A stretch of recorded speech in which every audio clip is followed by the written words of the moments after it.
Ola ke berbey. Ama diye hak verene ver yavan ne kır diğeram.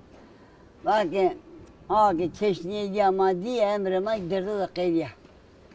Tanemiz ker. Mani zeketin. Meyt mrenu mahan berbey meni şino ke millet ker. Yani ki çeşniye di millet diye. Yani tırı çıkası bir kendine. Cenab-ı Hak vardı bu günah da sıkılar olsun. Bu günah sıkılar olsun diyelim. Ne ta sonu, ne razı, az son marka sonra, az son bu ara çıkan deni sonu helikopter kota mezuldu nenero. Ama onunla koy bilemek malema, gayema, çiğema, her çiğema, onda kudret edime yenu.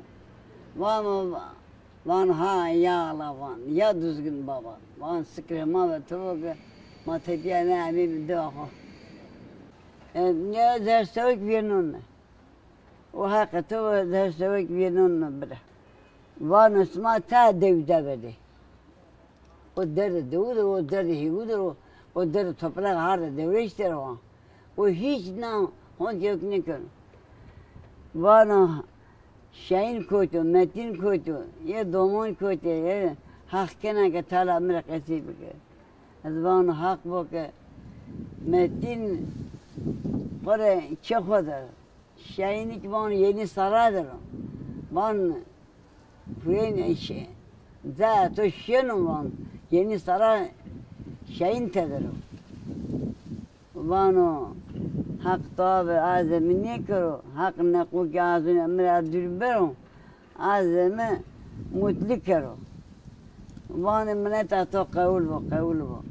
Yer sülbüs van bero mene tato kavul karo. Vani az kadar ne tecem maman, temre sevana. Vano kore kami çena tokarını visurleva, kami lazı tokarını visurleva. Avan Cenab-ı Hak dua ve zamanik van kardo asmaz her asmı son çeşi. Yani direkt kesik ona. Yılmaz. Ne gösterdim sero. Cenab-ı Hak dua ve zaman karo.